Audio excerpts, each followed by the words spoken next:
We'll hear argument this morning in Case 23-1275, Medina versus Planned Parenthood, South Atlantic.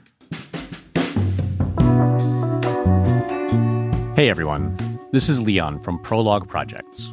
On this episode of 5 to 4, Peter, Rhiannon, and Michael are talking about Medina v. Planned Parenthood, South Atlantic, a case from earlier this year about a Medicaid recipient's right to choose their healthcare provider. In 2018, South Carolina excluded Planned Parenthood from its Medicaid coverage. Julie Edwards, a resident of South Carolina, filed a lawsuit against the state, claiming that her civil rights were violated because the state denied her the freedom to choose her healthcare provider as stated under federal Medicaid law.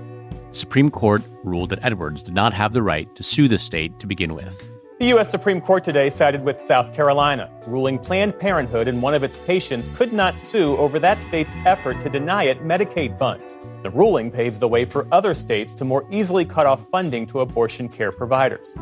This is 5 to 4, a podcast about how much the Supreme Court sucks. Welcome to 5 to 4, where we dissect and analyze the Supreme Court cases that have occupied our Constitution, like the National Guard occupying Washington, D.C. I'm Peter.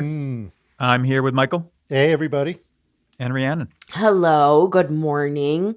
Right now it's morning. Usually we're behind the news cycle, but I imagine this will still be happening. Yeah. When this comes out. By the time this is out, not only will they be there, but according to Marisa Cabas, I don't know how to pronounce her name, at the handbasket, they will be carrying guns. They'll be carrying the military version of the Sig Sauer P320, which you may have read about, for accidentally discharging all the time. Yeah. Including like while in holster and law enforcement agencies discontinuing use of it. But that's going to be on the streets of DC in the hands of National Guardsmen. Yeah. Great. Yeah. I said good morning and y'all took it here. You know, I thought good morning. Welcome to the real world, Rhiannon. Well, we can talk about the bright side. Fare evasion is down. Yeah, there you go. We were just discussing a situation where like over a dozen agents from 3 different agencies arrested a single fare evader in D.C. So thought you could get away with it, buddy, didn't you? Mm-hmm. Yeah. Nope. Not in Donald Trump's Washington, D.C. All right. It's a new day. Carolyn Levitt being like, dine and dashes are completely eliminated. And it's because nobody's eating out anymore. Yeah. Everybody's just staying home. Less fare evasion because everybody's at home. Yeah. And you might think, oh, is it worth having 15 guys each paid 6 figures to eliminate $3 worth of fare evasion? But you have to think about the deterrence, right? Because once you stop 2 million fare evaders, then it makes sense. Right. A number, of course, that doesn't exist. And yeah. That's every resident of DC evading fares twice a day. And decades of, socioeconomic, sociological, sociopolitical study that shows deterrence doesn't work this way. But yeah. That sounds like woke bullshit. Yeah. Yeah. If you want to trust those gay studies, sure. Today's case, Medina v. Planned Parenthood, South Atlantic. This is a case from this past term about states excluding Planned Parenthood from Medicaid coverage. South Carolina is one of several Republican-led states to exclude Planned Parenthood from the state's Medicaid coverage because, of course, Planned Parenthood provides abortions. But federal Medicaid law requires states to allow coverage for, quote, any qualified provider. So one woman, Julie Edwards, sued, saying that she has a right under federal law to have her care at Planned Parenthood covered by Medicaid. But the Supreme Court, in a 6-3 decision, said that she's actually not allowed to sue for that. No, surely not. Definitely not, Julie Edwards. Think again, dummy. Okay, let's talk a little bit about Medicaid funds. What are the rules around Medicaid funds? Obviously, these are federal funds. They're allocated by Congress. What can the states do with those funds, and what rules can they suddenly impose on Medicaid access for Medicaid recipients? So Congress provides federal funds for Medicaid to states through Congress's spending power. There's a spending clause in the Constitution, and states actually administer Medicaid themselves. If you're a Medicaid recipient, you know this, but Medicaid offices usually administered by the state Health and Human Services agency or what have you. And the federal government gives those funds to the states in exchange for the state's agreement to spend those funds in accordance with conditions that are imposed by Congress. So states still have a lot of discretion here. I just said states really are the ones who administer Medicaid, and they have a lot of control over, for example, who is eligible to receive Medicaid benefits in their state. And also they have a lot of control about which types of services are covered by Medicaid in their states. But the Medicaid Act, the federal statute that sort of creates Medicaid and these requirements that Congress imposes on states that receive Medicaid funds, that statute dictates that states have to abide by these conditions. And if a state fails to comply substantially with those conditions, then the federal Department of Health and Human Services can withhold further Medicaid funding from that state. Now, importantly for this case, one of those conditions that states have to substantially comply by is that Medicaid recipients be allowed to choose their own healthcare providers. This is called, in the Medicaid Act, this provision is called the free choice of provider provision. So why would this be? Why would Medicaid recipients be assured that they will be able to choose their own provider? That's because this law prevents states from funneling Medicaid recipients to whatever the state's preferred healthcare provider might be, right? So say a state suddenly wants to prefer a hospital network that might have a certain religious affiliation, or the Department of Health and Human Services or the analog in that state, the agency in that state that administers Medicaid has a preference because the doctor at this provider is this state official's sister. Like, there are tons of reasons why a state might prefer certain providers over another. And this federal law conditions states receiving Medicaid funding on one requirement, which is that states can't funnel Medicaid recipients to a healthcare provider that the state prefers. Medicaid recipients can choose their own provider. Let's take another step back and talk about like the importance of this provision of the law, the choice of provider provision. Remember, yes, we're talking about the provision, the giving of lots of federal funds. We're talking about millions and millions of dollars. We're talking about how states can administer it, the conditions that are on states. But like, what's the whole reason? The whole reason is that recipients need healthcare. Medicaid is healthcare for many, many people who can't afford private health insurance. And so there are human beings, recipients, right? Human recipients of this type of aid, of this welfare program. And so there are conditions in the federal law, therefore, that make sure that this is being allocated fairly, that make sure that states are administering this in a way that makes sense for a government-funded healthcare program. Now, like Peter said, Julie Edwards, a woman in South Carolina, wanted to get gynecological care at her local Planned Parenthood. Now, unfortunately for Julie Edwards, in 2018, South Carolina's governor issued an executive order that called all abortion clinics unqualified to provide healthcare services in South Carolina and directed the state's Department of Health and Human Services to terminate both Planned Parenthood clinics in South Carolina from the state's Medicaid program, which means effectively that both Planned Parenthood clinics in South Carolina had to stop serving any patients who relied on Medicaid because none of the state's Medicaid funds would be going to those clinics anymore. So Julie Edwards, who had been receiving gynecological care, healthcare at Planned Parenthood South Atlantic in South Carolina, sues under Section 1983. Now, we've talked about Section 1983 before. This is the Civil Rights Act. This is originally passed way back in the 1880s for very important reasons, which is that right after the Civil War, right after emancipation, many people in state government were terrorizing people who were newly liberated, formerly enslaved people, with intimidation, with disenfranchisement, with violence.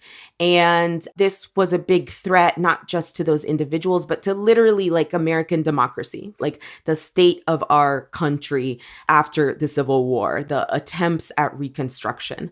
So the Civil Rights Act is passed way back in the 1880s to ensure that if a state official violates your constitutional rights, you have the power to sue. You have the power to bring a lawsuit against those state officials for violating your individual constitutional rights. Now, Julie Edwards in South Carolina wants to use the healthcare provider of her choice, which is ensured in the free choice of provider provision of the Medicaid Act. Is it? South Carolina. It's there in words, you know? In words only, though. It's in words only, apparently. In words and purpose only. Yeah. South Carolina is not allowing her to do that because as a Medicaid recipient, she can no longer basically use her Medicaid coverage at Planned Parenthood South Atlantic. And so she sues, asserting that that termination decision, the termination of Medicaid funds to Planned Parenthood, violate her individual rights under that free choice of provider provision to get care from the doctors of her choice. So this goes up and down, actually, the appellate system, but this is the question where we get to the Supreme Court. Right. So to recap, South Carolina excludes Planned Parenthood from Medicaid coverage. Federal law says that Medicaid recipients can obtain covered care from any qualified provider. And Julie Edwards sues because she says that means it should cover Planned Parenthood. But the question is not whether Planned Parenthood is a qualified provider. We haven't gotten to that question yet. The question is whether Julie can sue. The way this works is that a lot of laws will say who can sue in the law itself, right? But some laws, especially older laws, do not specify. So Julie sues under a different law, Section 1983 of the Civil Rights Act of 1871, which re-mentioned, and that law allows people to sue state officials when their federal rights are violated. There's a test this court has created for figuring out when you're allowed to sue under Section 1983. And it's whether the law clearly evidences Congress's intent to create an individual right. So basically, does it seem like the law creates a right for an individual person? Because if so, they can sue to enforce that right. The conservatives say no, this provision of the Medicaid law does not create the individual right to sue. Neil Gorsuch writes the majority, and he latches onto a very narrow reading of the law here. The law says Medicaid recipients can receive care from any qualified provider. So what Julie Edwards argued was that this implicitly creates a right for anyone to go to a qualified provider of their choosing. So if you're denied that right, you should be able to sue. But Gorsuch basically says that the law is not clear enough. It does not specifically say that a person has a right to go to a provider of their choosing. Although I think this argument is basically semantics. Yes. The law says, quote, any individual eligible for medical assistance may obtain it from any provider qualified to perform the service. So, doesn't that just mean there's a right to go to the provider of your choosing? Right. Also, the name of the provision in the text of the law is the free choice of providers. Yeah. So, not entirely sure why that wouldn't create a right to choose your provider. Gorsuch contrasts this with another law that the court said does create a right to sue. That law says that nursing home patients have, quote, the right to choose a personal attending physician. He says that's clearer. Although, to my eyes, they're just worded differently, right? Yeah. This law says any individual eligible for Medicaid may obtain it from a qualified provider. It's not just that like it implies the right to choose a provider. It's that if you read it literally, there's no other way to interpret it. Yeah. Right. And then you factor in the name of the provision being the free choice of providers. And it's like, what is the distinction that you're making here? Yeah. The majority fixates on the idea that Medicaid law is a spending law, meaning that it's about where federal money gets allocated. So they essentially argue that the proper remedy here would be for the federal government to withhold funding if the state is violating the law, or for Planned Parenthood itself to challenge its exclusion through like a very specific administrative process. I feel like this analysis is just dodging the issue. If the federal government is offended, yes, they can cut off funding. But the point is that the federal government is not the only interested party here. Julie Edwards is an interested party. She has rights under the law. She wants to enforce those rights, and the court is cutting that off. Mm-hmm. I also think it's bizarre to say that there's no like individual right here, because then like, what's the point of Medicaid law? Right. The point of the law is to ensure medical coverage for citizens who need it. Julie Edwards is a citizen who needs it. Everything else about the law, about like how the money gets distributed from the federal government to the state and whatever, that's just logistics. Yeah. The ultimate goal of the law is to provide people like Julie Edwards with access to care. So how can it be that she doesn't have a legally enforceable right to that care? I just don't see it. Yeah. And there's something else I'd like to flag, which is that the way that the majority couches its argument is that the states need notice. They need to be aware that they could be sued if they violate the law. So like we can't just spring it on them, right? It has to be clear in the law. But like, is it not notice enough that there's a federal law saying that they have to do it? Yeah. Is that not proper notice that federal Medicaid law says that they have to do this? Yeah. Right. They have, it's like, oh, I didn't know that I could get sued if I violate this law. Yeah. I know it says I have to do this if I take this money, and I took the money and therefore I have to do this. But I didn't know a lawsuit might ensue. We were operating under the understanding that there would be no consequences if we violated this law. So if there's going to be consequences, please provide notice. Yeah. It's just stupid. Just another example of this court just finding some fucking mealy-mouthed bullshit explanation that they can throw at you to get the conservative outcome here. They want states to be able to carve out Planned Parenthood from Medicaid. They want to make it as hard as possible for you to challenge that. And so they find a way. It's not coherent. Yeah, exactly. Right. So Thomas has a concurrence. Stop me if this sounds familiar. He says the majority has faithfully applied our precedents, but believe it or not, he thinks those precedents are way too expansive in recognizing people's rights and their ability to sue. He thinks the law should more closely resemble what it looked like in 1871 in terms of what rights are recognized and what rights are protected. The man has collapsed into self-parody at this point, I think. He's like ChatGPT trained on Thomas concurrences. That's what he churns out. Easiest job in the world, Clarence Thomas clerk. I mean, this is what he writes all the time. Mm-hmm. And it's particularly like, this is in some ways like the Thomas concurrence, because it's literally about, the law passed to politically resolve the Civil War, and specifically individual rights to sue under that law to vindicate, your rights. So it's like just the perfect, like, let's fucking wind everything back. Like, let's wind back Reconstruction, which we didn't even finish. We shouldn't have even started it. Like, right. And he describes it as like, he's like, this is a narrow Reconstruction era statute. Right. Like, he wants to conceptualize Section 1983 and these sort of like post-Civil War laws as like something that was designed for this very limited specific purpose, right? Like, right. addressing what was happening in the American South right after the war.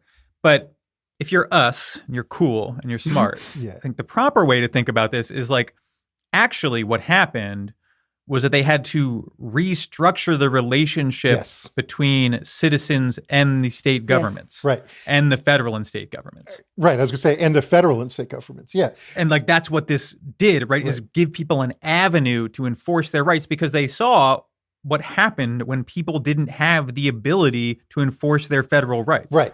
That's the thing. Like the context is exactly backwards, right? Like acting like they were just doing very narrow legislating in the few years after the Civil War ended and not completely restructuring the government is nonsense.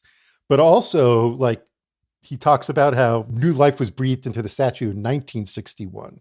And it's like, yeah, was anything happening related to civil rights between like 1880 and 1960? You know, like maybe like Jim Crow and mass disenfranchisement and a strict racial caste system. Right.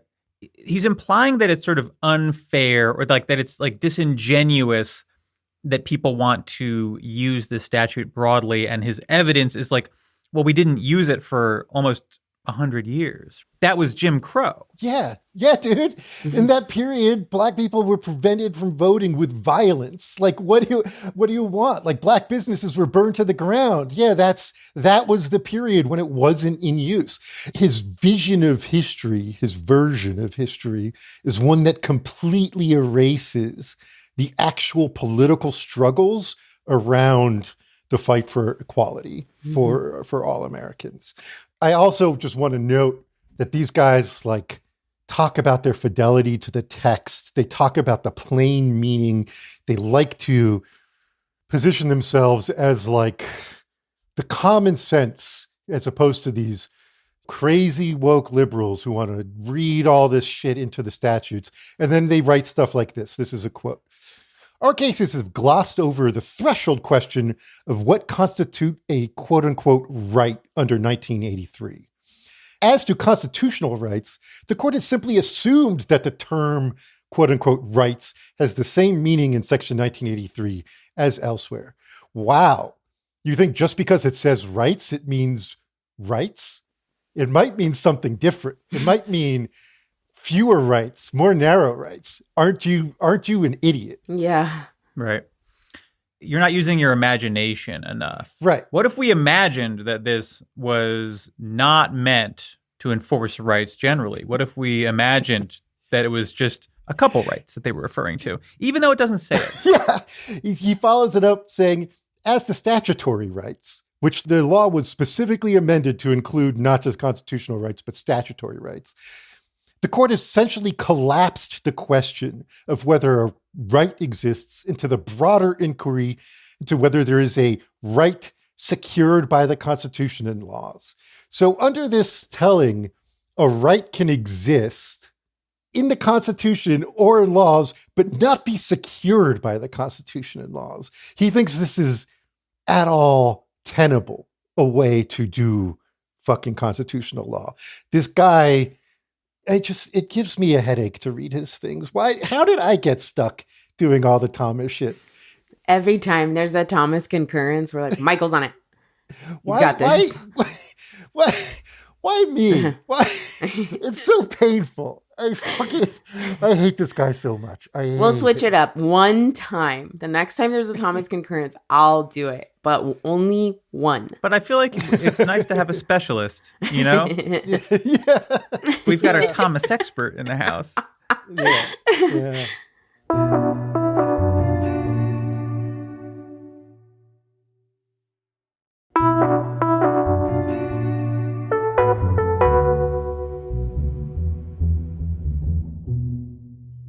So maybe we move to a little bit of relief, at least by turning to the dissent. Injection of a little bit of logic, maybe.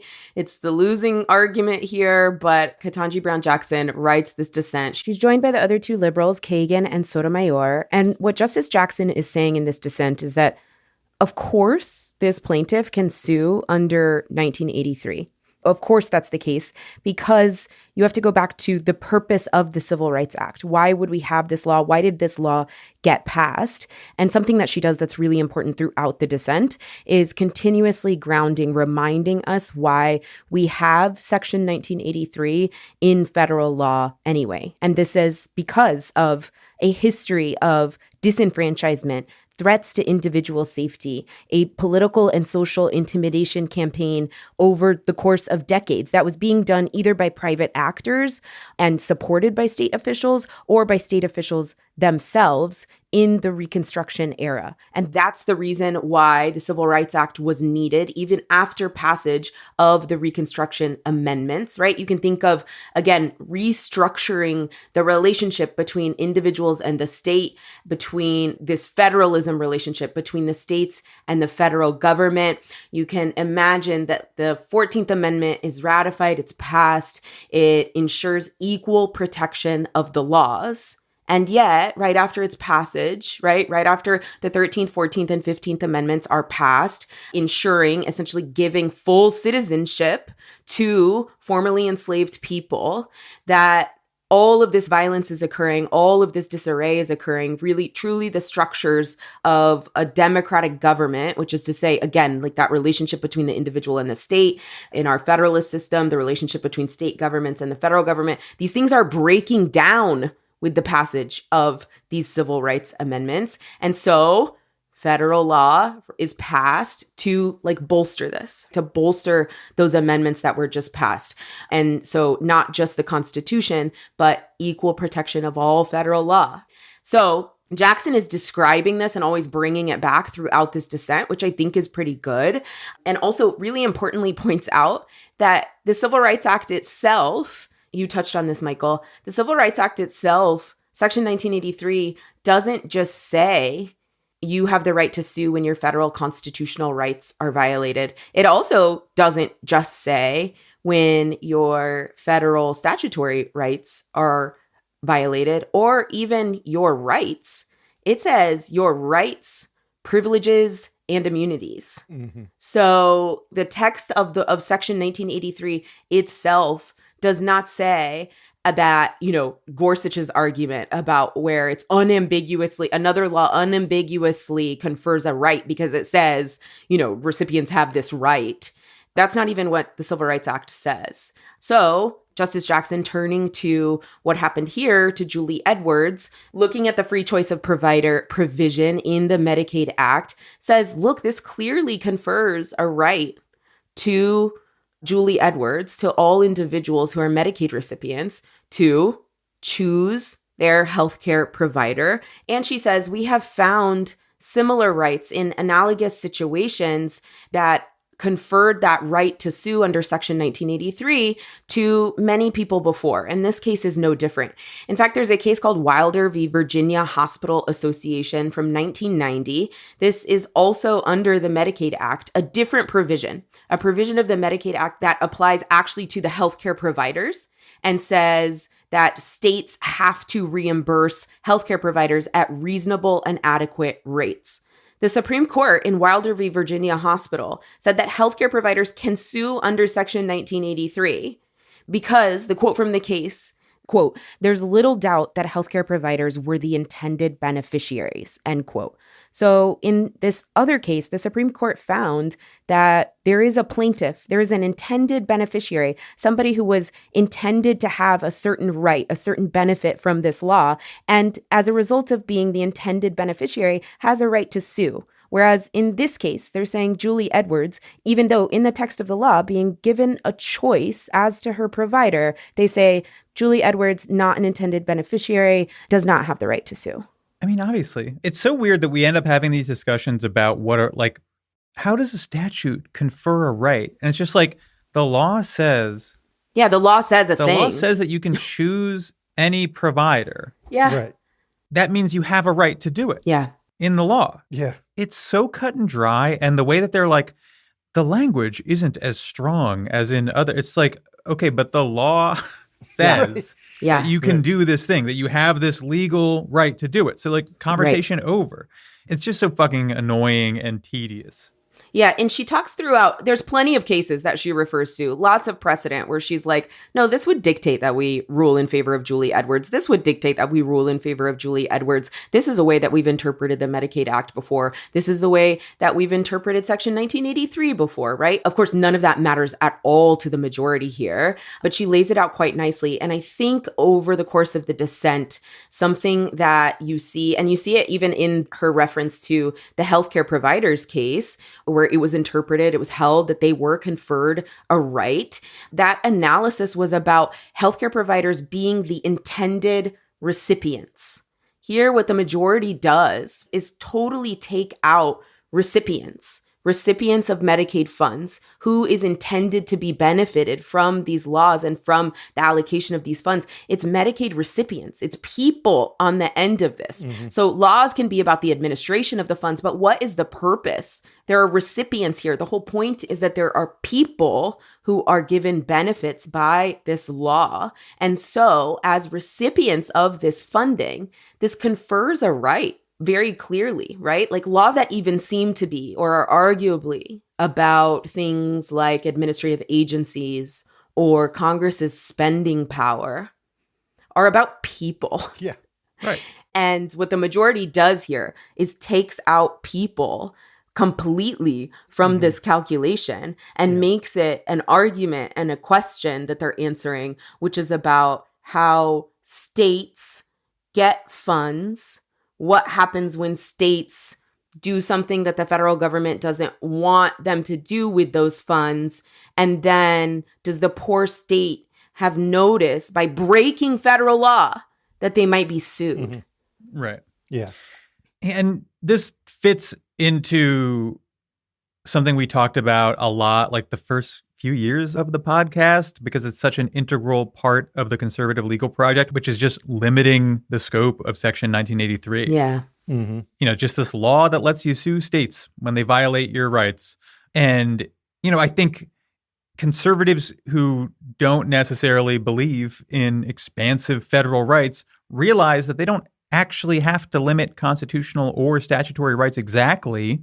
They can just limit the ability of citizens to enforce those rights. And so you get cases like this where they're like, the statute doesn't even create a right, so you can't really sue. Right. Yeah. And it's also like, when you think about what we're left with here, the court's basically like, well, the federal government can withhold Medicaid funding if they want, or Planned Parenthood can go through a very convoluted administrative process, right? So Julie Edwards, she's just on her own, right? There's no solution for her. Yeah. Especially in a world where, like, you have the Trump administration, they're not going to give a shit about this. Like, you have a federal government that's just sort of like actively uninterested in enforcing this law. Yeah. There's a massive remedies problem that's created by this holding, which is that Julie Edwards, at the end of the day, does not have a remedy. The majority gets caught up and wants to obfuscate and tell you and convince you that, well, the thing that happens when states don't use the funds correctly or don't meet the conditions of the federal statute that allocates those funds to them, well, the remedy is that the federal government then can withdraw those funds. Yeah. But look again to the intended human beneficiary of this federal law, the intended purpose of the entire, federal statutory scheme that allocates these kinds of funds. This person is missed. This person does not have a remedy. And It's not realistic, obviously. It's not realistic that South Carolina would be punished by the withdrawal of federal funds because it did this to Planned Parenthood, because then South Carolina doesn't get millions and millions and millions in Medicaid funds that tons of Medicaid recipients receive. Right. The purpose of the law is to give people health care, right? To give people access to health care. And the court is saying the remedy for the inadequate provision of that care by the states is to not give people health care. Right, to withhold funding. Yeah. From everyone. Right. From everyone. So even if the federal government exercises its remedy as described by the Supreme Court, Julie Edwards still can't get care. Right. Yeah. Nor can And a anybody bunch else. more can either. Yeah. Yeah. across the state, which, by the way, is why even like the Biden administration, for example, or like any even like a left-wing administration, is not going to exercise their right to withhold Medicaid funding because it will actually kill people. It will be devastating. Yeah. Right. Which is the thing. That's like in the most generous reading of the majority opinion, the way this works is almost identical to the way international sanctions are supposed to work, which is that you target an opposing regime by impoverishing their people so much that the people kick them out. This is the only mechanism in which their remedy makes sense, which is we are going to withdraw funding. People in the state will not be able to get healthcare when they're sick and dying. Yeah. And they'll be so upset that they'll kick out their legislator and their governor and replace them with someone who will then accept Medicaid funding and comply with the conditions. That is a fucking insane way to do federal spending. Mm-hmm. That is an insane way to do constitutional law. It's one that's just completely divorced from reality. Mm-hmm. And it's especially crazy because if you are a longtime listener of 5 to 4 or a constitutional law nerd, you might be like, this sounds familiar for some reason in my head. Withdrawing of Medicaid funding. This is ringing a bell. This came up in the Obamacare case about a decade ago because the Medicaid expansion there basically gave states the option to enroll in the expanded Medicaid or lose all funding, all Medicaid funding. In the Supreme Court, including 3 justices in the majority here, held that that was coercive. That was unduly coercive. Right. And what was coercive about it was withdrawing Medicaid funding, the remedy that they say. They said it's unconstitutional basically to dangle the threat of withdrawing Medicaid funding over the heads of the states. And then here they're saying that that's actually the federal government has to do. Mm-hmm. Right. Like John Roberts' language he used in that opinion was that it was literally holding a gun to the states' heads. That's language he used. They talk about like the dissenters in that, which included Alito and Thomas, talked about how it's like over 10% of some states' budget and irreplaceable funding. So the threat of rescinding it is just unthinkable. It's something that the government cannot do. And then they're here saying, well, yeah, that's the only thing you can do, actually, if states don't comply with the law. Yeah. It's fucking, I mean, look, that they're hypocrites is nothing new. And it's not like revelatory, but it's just the shamelessness is pretty wild. Mm-hmm. Yeah. And like, in a way, this is like the kind of case we would have covered a few years ago, right? They're like limiting Section 1983 rights. This is like a case you could find from like 1995, you know, where they're trying to limit the ability of people to bring class action lawsuits or whatever. But I do feel like what makes it very 2025 is just how embarrassing the logic is. And like, I feel like they would have tried harder 20 years ago or 30 years ago. You know, they would have tried to build on firmer ground. Yeah. You know, Peter, it's interesting you mentioned that. If you guys will bear with me for a moment, We always do. I want to get big picture. I want to get meta. Got him. No, I didn't mean it like that. Got him. Good. Oh, devastating. Wrap it. Run the music. I didn't mean that. No, I want to get self-reflective, okay? I mean, let him cook. Let the me man cook, Peter. That's not what you said. Don't try to turn this on me. Make it seem like I said it. Go off, King. Go off, Michael. I've been thinking a lot lately about how the podcast has changed. And it's changed in part because the political conditions have changed, right? The conservative movement in a lot of ways has changed. I'd say they're like drunk on their own victories at this point. Mm-hmm. It reminds me of like every now and then there will be an Olympics where Team USA basketball doesn't perform that well because they're just getting lazy. You know what I mean? Right. That's what I'm seeing from the Supreme Court. they're the equivalent of Team USA basketball, not in that they're talented, but in that it's almost impossible for them to lose no matter what they do. Yeah. And so they start phoning it in a little bit. And that's what we're getting. We're getting, which Olympics was it where we didn't win gold? 2004, I think. Yeah, was it Athens? Yeah. We're getting a little bit of the Team USA in Athens kind of vibe here. Mm-hmm. Yeah. Including that part of the issue was that they weren't sending their best either. It's just all the mediocre talents. Really not sending our best up there. Yeah. Right. The metaphor is going to really be complete when like Thomas steps down and we get like James Ho or Cannon or whoever. Mm-hmm. Yeah. I think it's good that the podcast has changed. I think I don't want to be like patting ourselves on the back or anything, but I do think like the moment has changed, right? I think it's a reflection of the reality of where we are now. So yeah, we talk about current events more and we talk about Trump a lot more.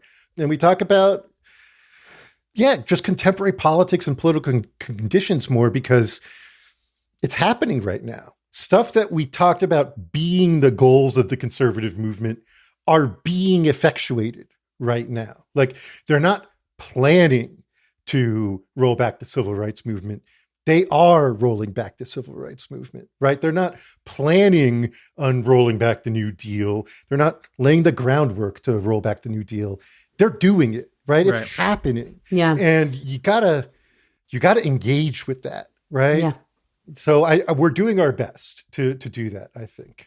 Yeah, I think if you have this case in 2005, it's the same holding. Mm-hmm. The Supreme Court would be doing the same thing, but the analysis would have been, like Peter said, just a little bit more shored up. They would have been at least paying lip service to the law in a different way, to text, to, finding supportive arguments, to finding more precedent that supports their argument, to more than just what Gorsuch is talking about, where, it doesn't say the right to choose your provider, even though it says free choice of provider, and basically just leaving it at that. And so, I think our analysis or, the way we have engaged with these changes in the conservative legal movement, let's say, at least in their analysis and at least from the Supreme Court's perspective, I think the way we've changed in engaging with those things is important for documentation purposes, is important for the historical record, that there is more erraticism, that there is more incoherence, that this is what happens to legal institutions, that this is what happens to the law as authoritarianism and fascism has its victories, is ascendant. It is important still to engage, even though we can say it really feels like they're just doing victory laps, right? Like they got Alito, Thomas, Gorsuch, Kavanaugh. They have their shoes up on the desk. They are chilling. They are laid back. They're not even trying. Again, easiest job in the world right now is to be a conservative Supreme Court justice clerk, because you are just copy and pasting basically.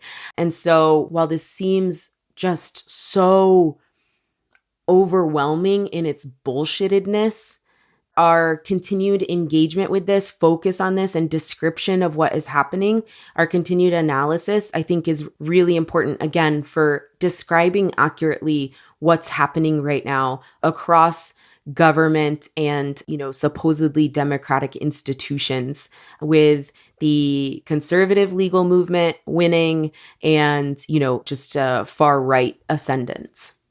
Yeah.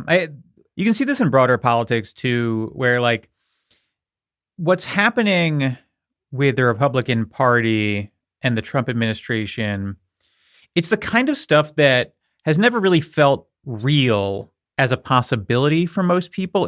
It's basically been something that you hold up as a symbol of what might happen. Mm-hmm. Right. It's the end of the slippery slope. Yeah. Right. If the conservative legal movement continues down this path, then one day maybe there will be a court like the one we're seeing right now, right? That's what we would have previously thought, or a lot of people would have previously thought. And if the Republican Party keeps down this reactionary path, there will one day potentially be an administration that's, just deporting people to gulags without due process and deploying the military domestically, et cetera, right? And I think that makes it hard for a lot of people to conceptualize what the next step might be, because you thought your role was playing defense, right? You thought your role was trying to stop that, right? And now we're in a situation where you are sort of forced to have an affirmative vision for the country, for the court, because you can't play defense anymore. Defense doesn't work anymore. Too much damage has been done. This is something we've talked about, like what the liberal legal movement over the last half century has lacked is like a real affirmative vision for what the law should look like, right? What is our version of originalism or whatever? Like, what do we have besides polite disagreement with the conservative legal movement? I think you can sort of see the need for that right now. I see a little of it in Justice Jackson, right? That she has like a vision of the second founding, of Reconstruction as a moment when the structure of American government was reborn and rebuilt. There are little slivers of positivity that you can see here. But I think that's the sort of like basic dilemma facing a lot of people on the left when they try to like think about the problem, right? Is that like we've reached what we thought was a symbolic endpoint, but it's not an endpoint. It's just reality now. Right. I mean, there was a point where in the not too distant past where being a good government reformer meant like, oh, they got to reform the filibuster, you know? Yeah. And now it's like, we need a third founding. Yeah. You know? And it's fucking wild. But it is like, that's like where we are. It's crazy to think, but it is the reality of where we are. Right.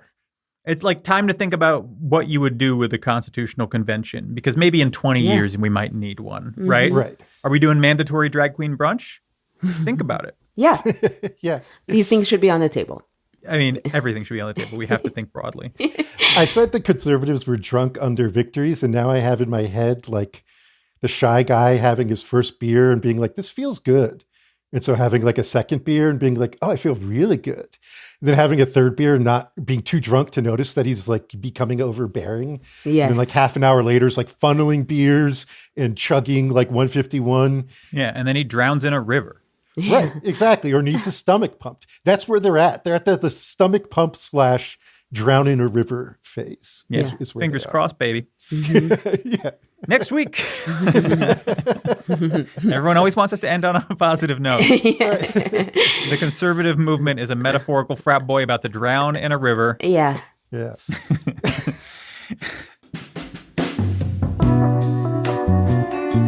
Next week, premium episode, we'll be answering listener questions. We'll probably be doing these at a slightly higher rate than we have in the past, just because I feel like people have a lot of questions. We'll be answering them. We'll be answering them better than anybody.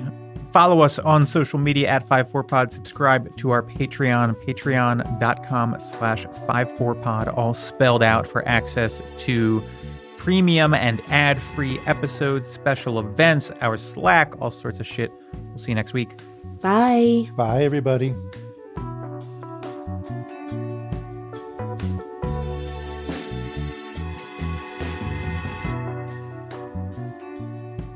Five to Four is presented by Prologue Projects. This episode was produced by Dustin DeSoto. Leon Nafok provides editorial support. Our website was designed by Peter Murphy. Our artwork is by Teddy Blanks at Chips NY, and our theme song is by Spatial Relations. If you're not a Patreon member, you're not hearing every episode. To get exclusive Patreon-only episodes, discounts on merch, access to our Slack community, and more, join at patreon.com/54pod.